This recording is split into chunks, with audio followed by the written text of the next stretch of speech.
안녕하세요. 저는 30대 중반 평범하디 평범한 직장인 여성입니다. 출퇴근길 운전하면서 유튜브 사연 들으면서 같이 욕하는 재미로 살고 있습니다. 저의 얘기를 보내면 많은 분들이 분노해 주시고 공감해 주지 않을까 싶어서 용기 내서 사연을 씁니다. 매번 사연을 들으면서 청취자의 입장으로 욕하기만 하다가 저의 얘기를 쓰려니 조금 떨리지만 천천히 써내려가 보도록 하겠습니다. 잘 들어주세요. 시작합니다. 저의 20대는 연애하면서 다 보냈다 싶을 정도로 나름 여러 명과의 연애를 하며 얻은 경험으로 남자 보는 눈이 점점 좋아지고 있다고 자부하고 지냈습니다. 친구들의 연애 상담 조언도 많이 해주면서 뿌듯함을 느끼기도 하고요. 몇 명의 남자들을 만나고 나니 진득하게 오래 만날 남자를 만나고 싶었습니다. 30대에 접어들고 나니 가볍고 재미있는 연애가 아닌 내 평생을 오래 함께할 수 있는 사람을 만나기 위해 노력을 많이 했습니다. 동호회도 이곳저곳 나가고 들어오는 소개팅도 마다하지 않고 나갔습니다. 그래도 내 남자다 싶은 사람은 없더라고요. 20대에는 나름 화려하게 보냈는데 30대는 초반부터 외로움이구나 할 무렵 그 남자를 만나게 되었습니다.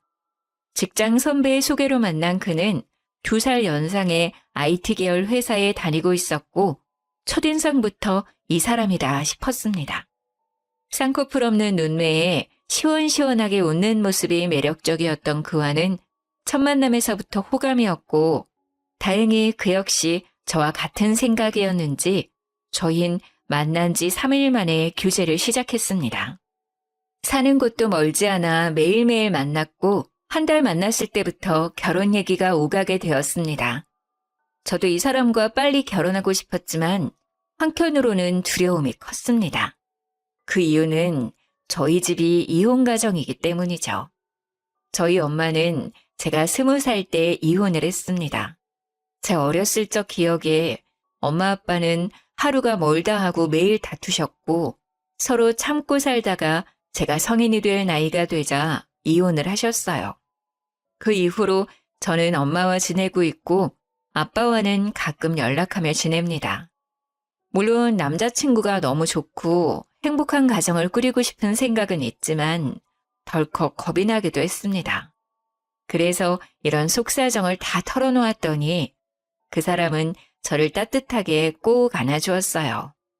제가 꿈꾸는 가정을 자기가 만들어주겠다며 자기를 믿어달라고 했습니다. 이런 사람이라면 내 남은 인생을 같이 해도 좋지 않을까 싶었죠. 그렇게 만난 지 3개월이 되었을 때 결혼 준비를 시작하기로 했습니다.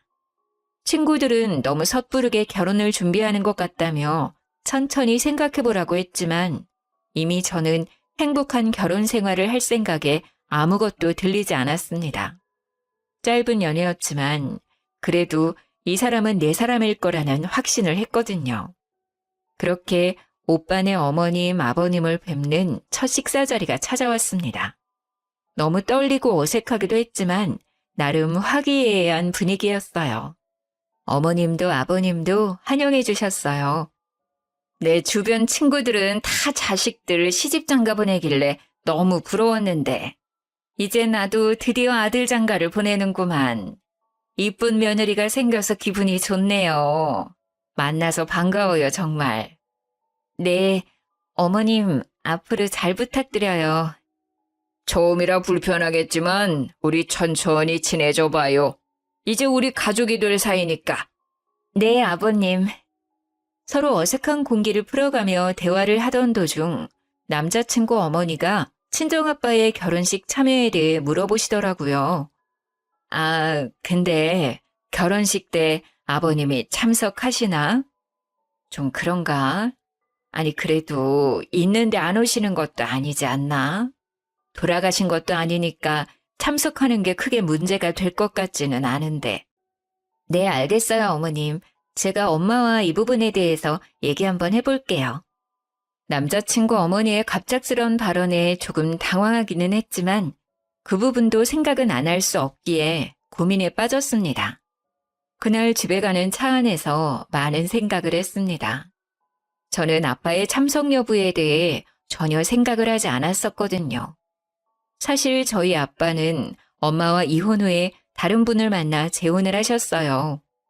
남자친구도 아빠가 재혼을 했다는 건 알고 있습니다. 그리고 저희 엄마도 재혼을 하지 않으셨지만 오랫동안 만나는 분이 계세요. 재혼을 하신 아빠에게 와달라고 하기도 난처한 상황이었고, 그리고 또 엄마에게도 미안할 것 같았거든요. 딸의 행복한 결혼식을 온전히 즐기지 못하고 불편하게 하고 싶지 않았어요. 남자친구를 설득해서 신랑 신부 동시 입장하기로 결정을 한 다음 날 남친 어머님께서 전화가 왔습니다. 정말 아빠를 부르지 않고 동시 입장할 거냐며, 엄마는 왜 재혼을 안 하신 거냐며 이해를 못 하시겠다 하시더라고요.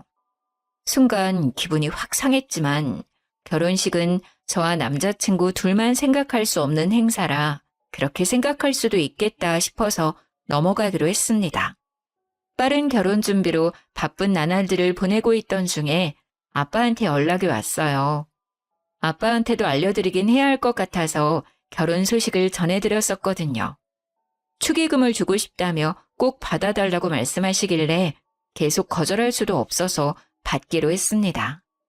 아빠와 통화를 끝내고 계좌를 확인해봤는데 3천만 원을 보내주신 게 아니겠어요? 너무 놀라서 아빠한테 다시 전화했더니 너 어릴 때부터 아빠 엄마가 못 볼 꼴 보이고 지금도 널 제대로 챙겨주지도 못한 거에 비하면 3천은 적은 돈이야.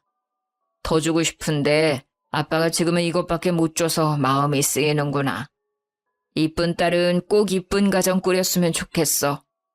아빠가 주는 이 돈은 다시 주지 말고 너 결혼 자금 하렴. 감사하기도 하고 죄송하기도 하고 여러 마음이 교차했습니다. 들리는 얘기로는 아빠가 하는 일이 좋지 않다고 들었거든요. 지난번에 만났을 때는 많이 야위기도 해서 마음이 좋지 않았어요. 무리해서 보내주신 것 같아 신경이 쓰였죠. 하지만 결혼 준비로 너무 정신없이 바빴고 일단 받아두기로 하고 나중에 다시 생각하기로 했습니다. 그렇게 시간이 흘러 결혼식 날이 다가왔고 어머님이 끝까지 아빠의 빈좌석에 대해 얘기를 하셨지만 별탈 없이 결혼식을 무사히 치르고 신혼여행도 잘 다녀왔어요. 남자친구에서 남편이 된 그 사람과 맥주 한잔하며 이런저런 얘기를 나누는데 갑자기 남편이 차를 바꾸겠다고 하는 게 아니겠어요? 아, 맞다 자기야. 이번에 내 차 바꿀까 봐. 딜러 하는 내 친구 알지? 지난번에 걔 만나면서 차도 보고 왔어. 뭐? 갑자기 차를 바꿔? 그 차 아직 멀쩡하잖아. 우리 결혼하느라 돈도 많이 썼는데 좀 더 타다 바꾸자. 아버님이 3천만 원 주신 거 안 썼잖아. 그걸로 바꾸자. 나 차 바꾸고 싶단 말이야. 어차피 당장에 큰돈 들어갈 일도 없으니까 그 돈 써도 되잖아. 우리 아빠가 주신 돈으로 본인 차를 바꾸겠다니 너무 어이가 없고 기분이 나빴습니다. 저는 아빠한테 다시 돌려드릴 생각이었거든요. 오빠, 아무래도 아빠가 준 돈 다시 돌려드리는 게 맞는 것 같아. 안 그래도 얘기하려고 했는데 정신없어서 이제야 얘기하네. 자기야, 그걸 왜 돌려줘? 너 결혼 자금하라고 주신 거잖아. 굳이 왜? 그렇긴 한데 이 돈을 어딘가에 쓰기도 좀 그래. 원래 받았을 때 바로 드리고 싶었는데 정신없어서 잠시 미룬 것뿐이야. 그리고 아빠 요즘 벌이도 좋지 않기도 하고 또 몸도 안 좋아 보여서 마음이 쓰여. 그건 아버님이 알아서 잘 아시겠지. 뭘 그런 것까지 신경을 써. 그런 것까지라니? 그래도 우리 아빠야. 어떻게 신경을 안 써? 그리고 원래 나한테 없었던 돈이니까 없었다고 생각하면 되잖아. 난 꼭 돌려드릴 거니까 그렇게 알아. 아니 멀쩡히 받은 돈을 없다고 생각하자고? 왜? 굳이 또 돌려주는 이유가 뭐냐니까? 그리고 왜 너 마음대로 그런 결정을 해? 남편이 차를 아빠 돈으로 바꾸겠다는 것도 기분이 상했는데 왜 마음대로 결정을 하냐고 하는 말에 기가 찼습니다. 마음대로 결정을 한 건 오빠 아니야? 나한테 상의도 없이 차까지 보고 오는 게 어딨어. 나도 결혼해서 차 바꿨다고 사람들한테 자랑 좀 하자. 아빠한테 돈 받았다고 했던 순간부터 차를 바꿀 생각을 했었던 건가? 이 사람은 차를 바꾸고 싶어서 저랑 결혼한 건가 싶더라고요. 오빠, 내가 결혼 자금으로 돈을 덜 썼어? 아니잖아. 그리고 3천만 원은 아빠가 나한테 준 돈이야. 명백히 따지자면 내 돈인데 오빠야말로 나한테 상의 없이 그 돈으로 차를 바꾸겠다니. 그게 왜 네 돈이야? 네가 결혼을 했기 때문에 주는 돈이니 우리 돈이지. 결혼 안 했으면 아버님이 그 돈 주셨을 것 같아? 네가 나랑 결혼하니까 받을 수 있었던 거잖아. 내 말 틀려? 아빠가 나한테 준 돈이 우리 돈이라고 말도 안 되는 억지를 부리는 모습을 보니 하루빨리 아빠한테 돈을 돌려주는 게 맞다고 생각했어요. 나 몰래 그런 흑심을 품고 있었다고 생각하니 배신감까지 느껴졌습니다. 그리고 그 다음 날 어머님께서 점심 먹으러 오라고 했었던 날이라 응어리진 마음이 풀리지는 않았지만 시댁에 가기 위해 준비를 했습니다. 화장대에서 화장하는 제 옆에 서서 남편은 못마땅한 표정으로 말을 걸었어요. 나 차 계약할 거야. 이미 마음에 드는 차도 골랐단 말이야. 그러니까 3천만 원 다시 돌려드릴 생각하지 말고. 도대체가 멀쩡한 차를 왜 바꾸냐고. 그거 몇 년 안 탔잖아. 말이 되는 소리를 해 좀. 그리고 왜 아빠가 준 돈으로 차를 바꿔? 우리 잘 쓰라고 주신 돈이니까 내가 잘 쓰겠다고. 너도 새 차 타면 좋잖아. 어제 상했던 기분을 꾹꾹 누르고 시댁 갈 준비를 하고 있는데 아침부터 새 차 타령을 하니 화가 났습니다. 자기 마음대로 결정하고 통보를 한 것도 황당한데 말이죠. 아니, 나는 새 차 필요 없어. 그리고 나 오늘 아빠한테 돈 보낼 거야. 계약을 하든 말든 돈은 알아서 해. 야, 너 미쳤어? 대체 왜 그래? 뭐? 야? 지금 야라고 했어? 내가 보기엔 미친 건 오빠야. 납득이 안 되잖아, 도저히. 그리고 굳이 지금 얘기를 꺼내야 해? 차를 바꾸는 게 그렇게 중요한 일이야? 나 아직 기분 안 풀렸어. 그래도 시댁 가겠다고 준비하는데 옆에서 또 왜 화를 돋우냐고. 그렇게 큰 소리가 오가고 저는 펑펑 울고 말았습니다. 도저히 이대로는 시댁에 갈 수가 없어서 남편한테 말했죠. 도대체 왜 그래 정말? 나 오늘 점심 먹으러 못 갈 것 같아. 이런 상태로는 절대 어른들 앞에서 웃는 얼굴로 못 서 있어. 나 지금 아프다고 얘기 전해줘. 죄송하다고 말해주고. 어차피 지금 이 상태로 가봤자 분위기만 망칠 것 같아. 그렇게 계속 흐르는 눈물을 닦고 있는데 남편은 위로는커녕 어딘가로 전화를 걸더라고요.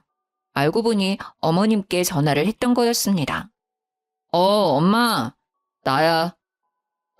나 지금 출발해. 그리고 얘는 안 간대.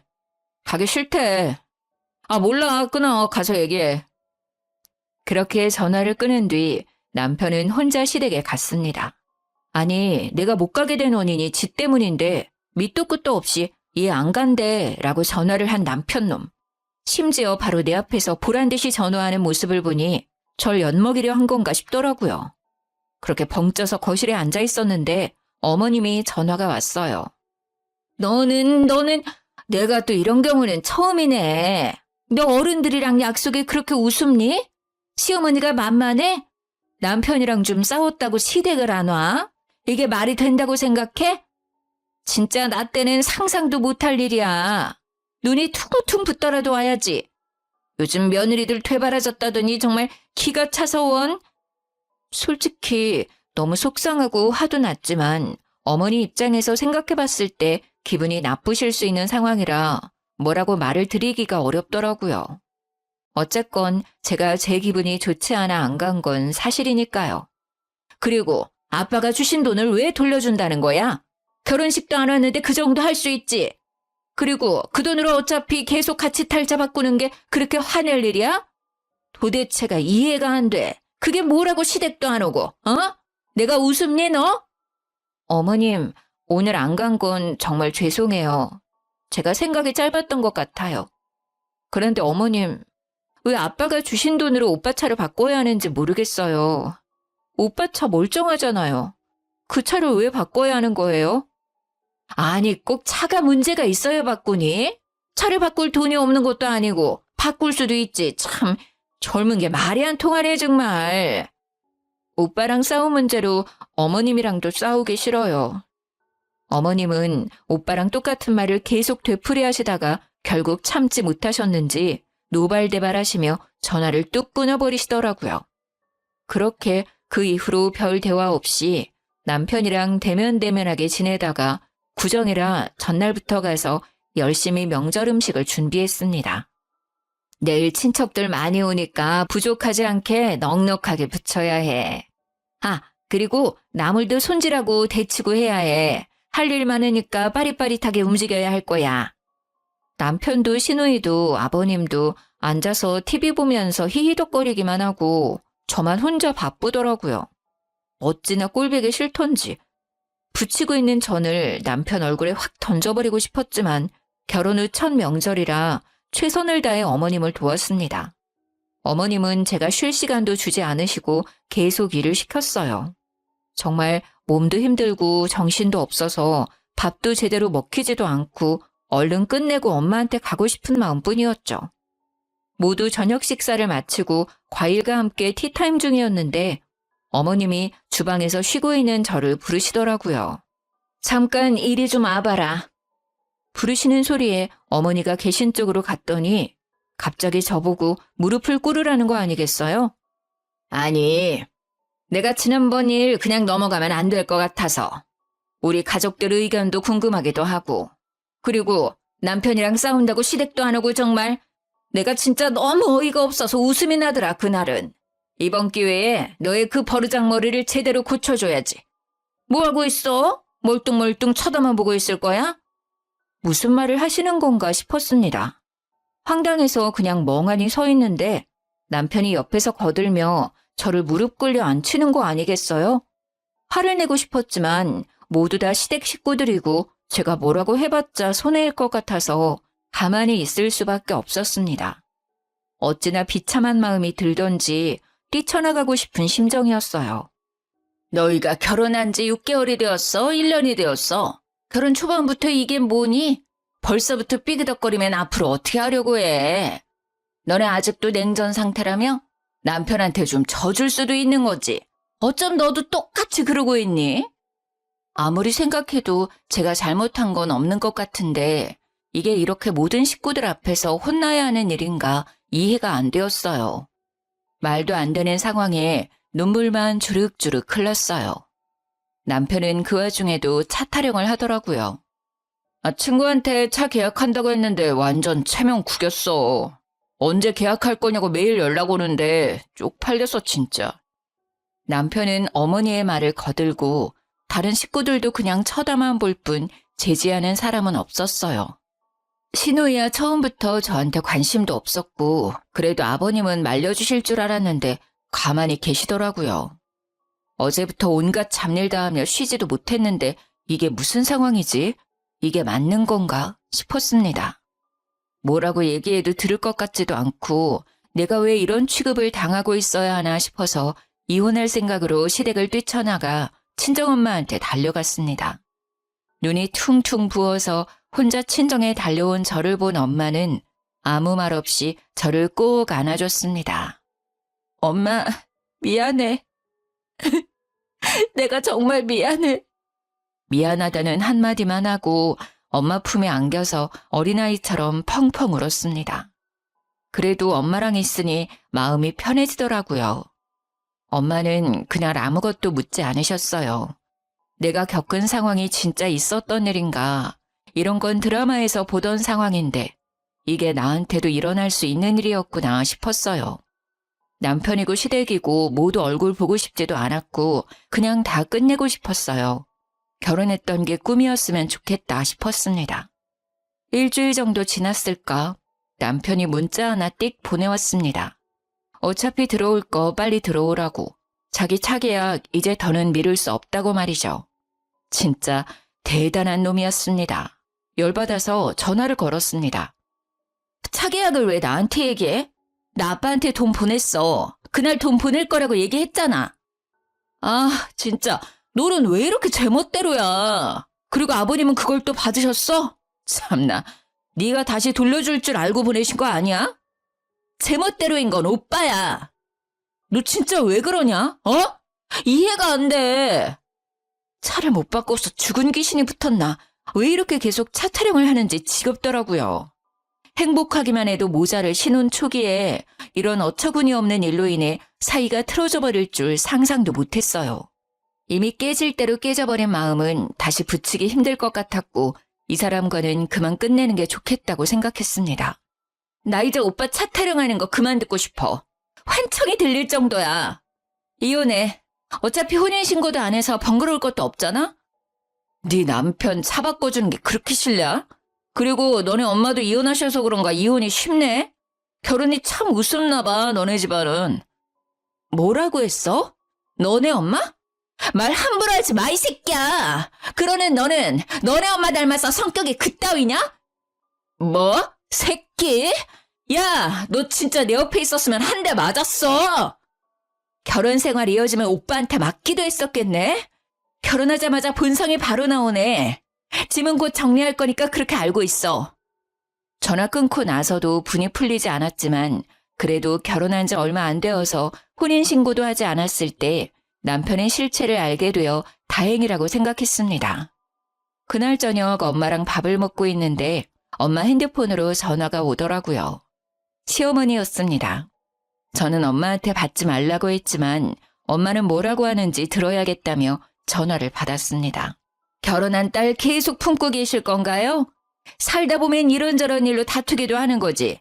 애를 잘 타일러서 보내셔도 모자를 파네. 이혼이라뇨. 이혼이 애들 장난도 아니고. 사부인 말대로 살다 보면 이런저런 일로 다툴 수 있죠. 그런데 김서방과 사부인이 제 딸에게 한 말과 행동이 이런저런 일인가요? 저는 그런 일은 막장 드라마에서만 나오는 줄 알았네요. 말 되게 이상하게 하신다.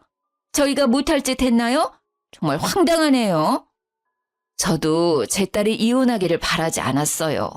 어느 부모가 자식이 이혼하길 바래요? 결혼해서 행복하게 잘 살아줬으면 하는 게 부모 마음 아닌가요? 아무리 세상이 변했다고 해도 여자가 이혼하면 시선이 곱지 않은 거 사부인이 겪어보셔서 잘 아실 텐데요. 그건 남자도 마찬가지 아닌가요? 남자 여자 따지는 시대는 이미 지나갔지요. 엄마도 이혼하고 딸도 이혼하고 참 대단하십니다. 해도 너무하다는 생각이 들었어요. 친정엄마한테까지 함부로 말하는 시모. 하루빨리 이 인연을 끊어내야겠다는 생각을 했습니다.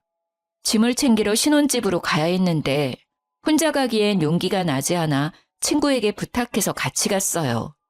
집에 들어가니 다행히 아직 남편은 없었고 친구들과 캐리어에 짐을 하나씩 옮겨 담았습니다. 여기 있는 가전 가구들은 어떻게? 지금 다 옮길 수도 없고 설마 두고 갈 건 아니지? 당연히 챙겨갈 거야.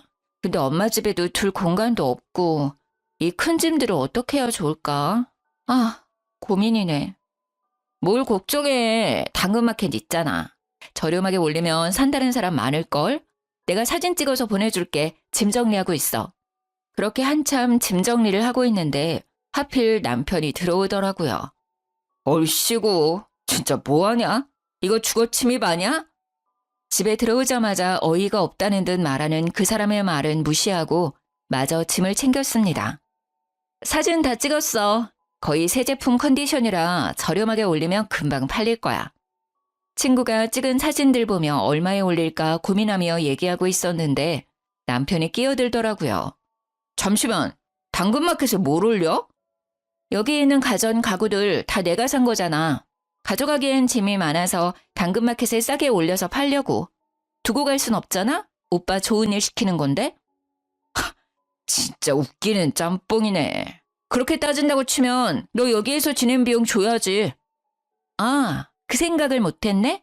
줄게. 확실하게 해야지. 요즘 평균 호텔 1박 비용이 얼만지 확인해서 보내.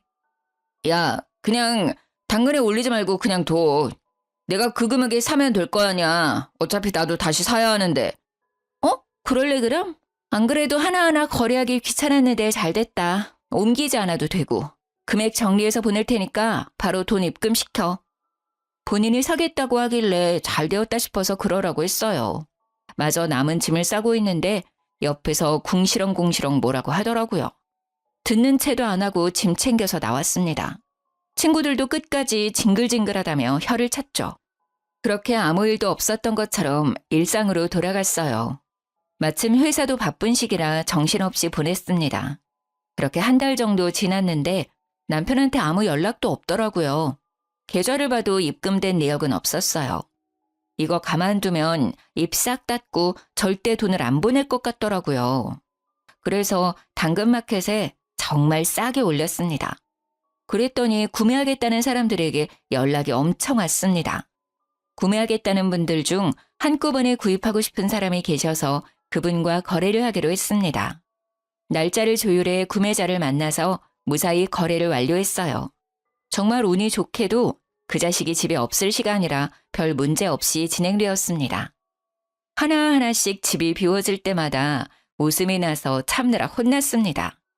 돌아왔을 때 텅 빈 집을 보고 황당해할 그 얼굴을 보지 못해서 아쉬웠어요. 그날 거래를 마치고 기분 좋게 친구들이랑 한잔하려고 만났습니다. 술도 너무 달달하고 기분도 최고로 좋았죠. 친구들이랑 그놈을 안주 삼아 신나게 술을 마시고 있는데 그 자식한테 전화가 오더라고요. 너 뭐 하는 짓이야 진짜? 뭐가? 너 설마 집에 있는 물건들 다 팔았냐? 지가 사겠다고 하더니 한 달이 지나도 감감무소식이길래 계속 가만히 있다가는 돈 못 받을 것 같아서 팔았어. 그러길래 돈 빨리 보내줬어야지. 너는 나한테 돈을 받고 싶냐? 어? 그동안 만났던 정도 없어? 진짜 대단하다. 그걸 또 팔았어? 와, 우리 사이? 도대체 무슨 사이죠? 그리고 당연히 받아야 할 돈 달라는데 그게 무슨 문제지? 게다가 엄청 싸게 가격도 해드렸는데 그쪽이 안 주셨잖아요. 심지어 한 달 동안 무단으로 사용까지 하고. 진짜 너무하다 생각 안 드냐? 너무한 건 오빠랑 오빠네 가족이지. 나 지금 너무 기분 좋게 친구들이랑 술 한잔 중이거든? 그럼 할 말 다 한 것 같으니 기분 망치게 하지 말고 끊어. 전화를 끊고 친구들이랑 재미있는 시간을 보냈습니다. 그날은 참 즐거웠는데 말이죠. 서류도 처리할 것도 없어서 깔끔하고 이제 나는 자유가 되었는데 그 뒤에 휘몰아쳐오는 여러 감정들이 견디기 힘들었습니다. 엄마한테도 너무 죄송스럽고 내 자신도 원망스러웠습니다. 남자 보는 눈이 생겼다고 자부했던 지난 날들이 너무 부끄러웠습니다.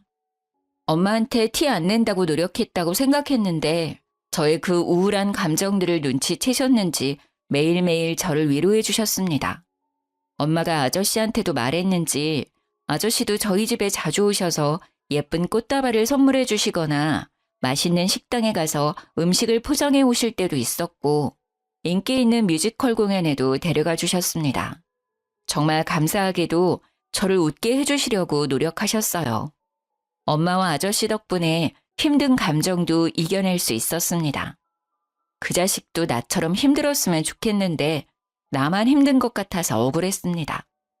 엄마와 아저씨랑 셋이 맥주 한잔하며 이런저런 얘기 도중 아저씨 아드님도 만나고 있는 여자친구가 있는데 슬슬 결혼 얘기가 오가고 있어 곧 상견례를 앞두고 있다고 하셨습니다. 나도 이혼해서 아들 혼자 키우는데 우리 아들도 처가에 무시당할까 봐 걱정되네. 혼자 키웠지만 남부럽지 않게 잘 키웠는데. 아저씨, 그런 사람들 흔하지 않아요. 제가 정말 재수가 없었던 거예요. 걱정 마세요. 안 그런 사람들도 많아요. 분명 좋으신 분들일 거예요. 그렇지? 괜한 걱정은 하지 말아야지. 그리고 그런 생각을 가지고 있는 집안이라면 난 절대 결혼 안 시킨다. 한참 신나게 수다 떨다가 아저씨는 화장실에 가셨고 엄마랑 해외여행이나 갈까 하고 계획을 짜보려고 하는데 하필 그때 아저씨 핸드폰에 전화가 왔는지 벨소리가 울렸죠. 액정을 확인해보니 아드님이더라고요. 아들이 여자친구랑 찍은 사진을 화면에 설정해 놓으셨는지 커플 사진이 뜨길래 슬쩍 쳐다봤는데 순간 너무 놀라 입을 다물 수가 없었습니다. 아저씨 아들이 만나는 여자는 제 전남편의 동생, 바로 전신우이였습니다. 생각해보니 예전에 신우이가 자기 남자친구 얘기할 때 시모가 너희 둘은 하필 이혼한 가족만 골라 만나냐고 한마디 하셨던 게 기억이 슥 하고 스쳐 지나갔습니다. 그래도 아가씨한테 별말 안 한 이유는 현재 아저씨가 유통업 운영을 하시는데 사업이 꽤 잘 되시거든요. 그리고 그 업을 아드님이 물려받는 걸로 알고 있고요. 그래서 전 시모가 엄청 좋아하셨어요. 자기 딸 사모님 되는 거냐며 입이 귀에 걸리셨던 게 기억났습니다. 저는 순간 기회다 싶었어요. 그날은 아저씨한테는 일단 말씀드리지 않고 넘어갔어요. 집에 와서 엄마한테 얘기를 했더니 엄마도 몰랐었다고 하시더라고요. 아저씨한테 어떻게 얘기를 드릴까 하던 찰나에 아주 좋은 생각이 떠올랐습니다. 아저씨 아드님 상견례 날이 다가왔고 장소와 시간을 알고 있던 저는 식당 근처에서 기다렸어요. 식사 시간이 끝났는지 아저씨와 아드님 그리고 전 시댁 식구들이 식당 밖으로 나왔습니다. 저는 곧장 아저씨한테 달려갔죠. 아저씨! 아이고, 우리 영주. 우연히 만나니 더 반갑네. 친구들 만나러 가는 중이니? 아저씨는 저를 반갑게 맞이하셨고 전 시댁 식구들은 마치 귀신이라도 본 사람들처럼 입을 떡 벌리고 저를 쳐다봤습니다. 아니, 너? 시어머니는 얼굴이 하얗게 질리셨고 남편도 무슨 일인가 싶었는지 저의 손목을 붙잡고 다른 곳으로 끌고 가려고 했어요. 저를 억지로 끌어내려는 남편을 아저씨가 제지해 주셨죠. 뭐 하는 거예요? 내 딸 같은 아이한테. 아저씨의 발언에 전 시누이는 금방이라도 울 것 같은 표정이었고 전 시모는 놀란 토끼 눈이 되었어요. 모두 있는 자리에서 저는 아저씨께 말씀드렸습니다. 아저씨, 여기 계신 분들이 제 전 시댁 식구들이에요. 뭐? 아저씨는 제 말을 듣고 순식간에 환한 얼굴로 전 시모를 째려봤습니다. 사돈어른, 뭔가 오해가 있으신 것 같은데 저희 조용한 곳으로 가서 얘기를 좀 더 나눌까요? 저는 더 이상 할 말은 없는 것 같고 오늘 나누었던 결혼 얘기는 다시 생각해 보도록 하죠. 아니, 그냥 없던 걸로 하는 게 나을 것 같네요. 아들, 일단 너 집에 먼저 가 있어라. 아저씨는 저를 데리고 그 자리를 박차고 나왔습니다. 그렇게 아무것도 못하고 저를 쳐다보는 시댁 식구들을 뒤로하고 아저씨와 함께 가는데 속이 너무 시원했습니다. 그 다음날 아저씨랑 엄마랑 근교 드라이브 가기로 해서 준비 중이었는데 전 남편과 그 식구들이 친정집으로 들이닥쳤습니다. 야! 이년아! 문 열어! 쿵쿵 문을 두드리는 소리에 문을 열었더니 전 시모가 저를 보자마자 머리카락을 잡아채고 막 흔들었어요. 이게 무슨 짓이에요? 이거 안 나요? 당신 미쳤어? 나쁜 년, 내 아들 인생 망친 것까지 모자라서 내 딸 인생도 망치려고 해? 내 딸한테 왜 이래요? 이거 놔요. 경찰 부르기 전에 어서요. 저도 가만히 있을 수 없어서 똑같이 머리채를 잡아드렸죠. 전 시모의 비명소리에 뒤에 있던 두 자식놈들도 합세해 순식간에 현관은 난리가 났었어요. 그 순간 엄마와 저를 데리러 온 아저씨가 사자후를 질렀습니다. 도대체가 뭐 하는 거예요? 아저씨는 엉망진창이 된 엄마와 저를 살피고 나서 무서운 얼굴로 시어머니와 시누이를 쳐다봤습니다. 정말로 대단한 사람들이네. 아버님, 오해예요. 시누이는 울면서 아저씨께 매달렸어요. 아저씨는 단호하게 선을 그어 얘기했습니다. 대체 어떤 게 오해라는 거지? 그리고 누가 아버님이야? 헤어지라고 얘기했는데 아직 전달 못 받았나? 저 못 헤어져요. 사돈어른, 제가 다 설명할게요. 이거 어떻게 된 일이냐면요. 어디서부터 얘기를 해야 하나? 쩔쩔매며 아저씨께 해명하려고 하는 둘을 보니 우스웠습니다. 저한테는 한 번도 보여주지 않았던 모습이었죠. 들을 얘기 없다고 몇 번을 얘기해요. 그만 돌아가 주세요. 두 번 다시 얼굴 보고 싶지 않네요. 여기에도 우리 집에도 찾아오지 마세요. 한 번 더 찾아와서 행패를 부리면 그땐 정말 가만히 있지 않을 거예요. 아저씨의 말에 전 시모는 아무 말도 못하고 가만히 서 있더라고요. 그 와중에 전 신우는 아저씨 손을 잡으며 죄송하다고 울며 불며 사정하는데 아저씨는 단호하게 얘기했습니다. 이제 네 얼굴 보고 싶지가 않으니 어머니 모시고 가. 이렇게 해봤자 내 마음은 변함없다. 남의 집에 찾아와 행패 부리지 말고 다신 오지 마. 결국 셋은 더 말도 못하고 돌아갔어요. 그 난리법석인 와중에 그 자식은 한마디도 못하고 찌그러져 있더라고요. 나한테는 그렇게 소리도 잘 지르고 말도 잘하더니 너무 조용해서 그 자리에 없는 줄 알았지 뭐예요. 그렇게 한바탕 난리를 치르고 난 뒤 제 전화는 불이 났습니다. 전 남편, 전 시누이, 전 시모가 돌아가면서 연락을 하더라고요.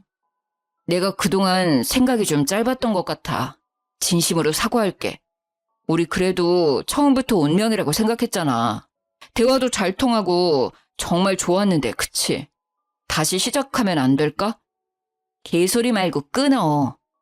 정말 어이가 없었습니다. 이제 와서 갑자기 무슨 낯짝인 건지 웃기더라고요. 떨어질 것도 없는 정이 더 뚝 떨어졌어요. 그렇게 막말할 때는 언제고 어머님이 시누이 결혼시켜야 하니 절 다시 잡으라고 얘기한 건가 싶었어요. 그리고 그날 저녁 전 시모와 전 신우가 집에 또 찾아왔습니다. 내가 미안했다 정말. 어차피 서류상으로 결혼도 이혼도 아니니까 다시 우리 아들이랑 잘해보면 안 되니? 내가 잘 타일러 볼게. 어차피 오빠 서류상으로 깨끗한 사람이잖아요. 부모님 다 계시고 오빠 차 바꿔줄 수 있는 여자분 만나시면 될 것 같아요. 섭하게 그게 무슨 말이니? 나 때문에 마음 많이 상했던 거 알아. 내가 사과할게. 제가 이혼한다고 할 때는 우리 엄마까지 들먹이면서 이혼하면 보는 시선 곱지 않다고 비꼬시더니 잘 사는 사돈은 놓치고 싶지 않으셨나 봐요. 언니, 제가 앞으로 잘할게요. 아버님 마음 좀 돌려주시면 안 돼요? 요즘 남친도 저한테 어찌나 차가운지 저 너무 힘들어요. 아가씨가 이렇게 저한테 관심 있었는지 몰랐네요. 그동안 많이 서운했죠? 언니, 제가 뭐 기분 상하게 한 거 있으면 다 말해줘요. 연락 한 번을 안 해서 번호조차 몰랐던 신우이도 자기 꼭 결혼해야 한다며 매일매일 전화와 문자를 수십 통 보내서 번호를 바꿔야 하나 깊은 고민까지 했었어요. 이제 와서 이런다고 저한테 했던 말이랑 행동들이 없던 걸로 되는 건 아니잖아요. 아빠가 보내준 돈으로 아들 차 안 바꿔준다고 식구들 앞에서 무릎 꿇으라고 한 건 생각 안 나세요? 미안하다. 정말 미안해. 내가 왜 그랬는지 모르겠네. 늙으니까 무릎이라도 꿇을까? 그럼 마음이 좀 풀릴 것 같니? 네 마음이 풀린다면 무릎 꿇는 것쯤이야 할 수 있어. 언니, 저도 무릎 꿇을게요. 제발 저 좀 도와주세요, 언니. 제발요. 무릎 꿇겠다며 도와달라고 하는 둘에게 잘 됐다 싶어서 그러라고 했어요. 제가 진짜로 꿇으라고 할 줄은 몰랐는지 조금 당황해하더니 진짜로 무릎을 꿇더라고요. 둘이 무릎 꿇고 사정하는 모습을 보니 솔직히 통쾌했습니다. 일단 오늘은 두 분 다 돌아가세요. 저 너무 피곤해서요. 그럼 조심히 가세요. 그렇게 둘을 돌려보내고 그날 밤 간만에 정말 꿀잠 잤습니다. 그리고 아저씨한테 연락해 그 둘이 계속 찾아와 괴롭힌다고 말했어요. 그 말을 들은 아저씨는 다신 근처에 얼씬거리지도 못하게 하겠다고 혹시나 또 찾아오면 바로 전화하라고 하셨죠. 그 이후 전 시댁 식구들이 집에 찾아오는 일은 없었어요. 결국 전 신우 결혼이 완전 무산되니 전 시모가 매일 제게 전화로 저주를 퍼붓더라고요. 너같이 심보 고약한 애는 처음 봤다. 나쁜 년, 못된 년, 싸가지 없는 년. 네가 뭔데 우리 가족들 인생을 망쳐? 내가 너 매일 처조할 거야. 알았어? 남의 인생 망쳐놓고 넌 잘 살 것 같냐? 너 같은 애는 똑같이 당해봐야 한다. 너 같은 애를 며느리라고 받아준 게 한이다. 그럴 때마다 저는 녹음을 해놨고 문자로 보내시면 캡처를 했습니다. 나중에 모아보니 어마어마하더라고요. 전 남편한테 전화를 걸어서 말했습니다. 자업자득이란 말 알지? 내가 뭘 어쨌다고 매일매일 괴롭혀? 나 너네 엄마가 나한테 한 톡언들 다 캡처하고 녹음해서 가지고 있어. 계속 이렇게 하신다면 나도 가만히 있지 않아. 오빠가 다른 여자들 만나거나 신우이가 새로운 남자 만날 때마다 어머니가 나한테 한 집 보내서 어머니 실체 밝힐 거야. 그러니까 그만하시라고 해. 나 이제 더 이상 참지 않아. 전화를 끊고 어머님이 했던 폭언들에 대한 자료를 남편한테 보냈습니다. 또 연락 오면 이 증거들로 정신적 피해보상 청구까지 할 거라고 했어요. 겁먹었는지 그 이후로는 연락이 안 왔습니다. 진짜 변호사를 찾아가야 하나 싶었거든요. 그렇게 완전히 시댁 식구들이랑 끝내고 1년 정도 지났을 때 전 남편이 연애를 시작했다는 얘기를 건너 듣게 되었어요. 몰랐으면 모를까 알게 된 이상 그 여자분 인생을 구해야겠다는 생각이 들더라고요. 그래서 그 여자분 연락처를 지인을 통해 알아내어 전 시모가 저한테 보냈던 문자와 전화 녹음 파일을 죄다 보내드렸습니다. 그 뒤로는 어떻게 되었는지는 굳이 확인하지 않았어요. 다정한 척, 배려 있는 사람인 척 했지만 결국에 검은 속내를 들켜버린 그 사람과 우리 엄마 재혼 못했다고 무시하고 우리 아빠 돈으로 자기 아들 차 안 사준다고 나를 괴롭혔던 시모까지. 평생 그렇게 못된 심보로 사셨으면 좋겠어요. 그리고 혹시나 또 그 가족들이 찾아올까 싶어서 엄마랑 다른 지역으로 아예 이사를 갔습니다. 엄마도 저도 핸드폰 번호를 둘 다 바꿨고요. 아, 엄마와 아저씨는 여전히 잘 만나고 계십니다. 뒤늦게 이 소식을 알게 된 아빠도 매우 분개하셨고 또 미안해 하시더라고요. 아빠가 주신 3천만 원으로 인해 그 사람들의 진짜 성격을 알게 되어 빨리 탈출할 수 있게 되었다고 얘기했어요. 언젠간 드러날 모습이었는데 이제 생각해보면 행운이었다 싶더라고요. 애라도 생겼거나 혼인신고라도 했었으면 더 골치 아프고 오래 걸렸을 거예요. 생각만 해도 끔찍한 일이지만 지나고 나니 너무 잘한 것 같습니다. 인생 액땜한 셈 치고 있어요. 이젠 저한테 어떠한 고난과 역경이 오더라도 이 정도쯤이야 하고 지나갈 수 있겠죠? 뭔가 단단해지고 이제 정말 어른이 된 느낌이에요. 저는 요즘 20대 때 연애하느라고 못 갔던 해외여행을 다니고 있어요. 그리고 회사에서 승진도 해서 연봉도 올랐습니다. 내년에는 장기 근속 보상으로 리프레시 휴가가 있어서 유럽 쪽으로 길게 여행을 다녀올 계획입니다. 여행 가서 뭘 할까 일정 짜는 게 꽤 재밌더라고요. 이 좋은 걸 연애하느라 왜 못했었는지 몰라요.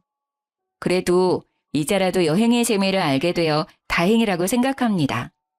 그리고 한번 제대로 당해보니 연애 생각은 다신 안 나더라고요. 이제는 저를 위한 인생 살아보려고 합니다. 물론 좋은 사람이 생긴다면 더욱 좋겠지만 이대로도 좋은 것 같아요. 너무 긴 사연인데 재미있게 들어주셨을까요? 같이 분노해 주시고 같이 속 시원해 하셨으면 합니다. 감사합니다. 늘 행복하시고 건강하세요.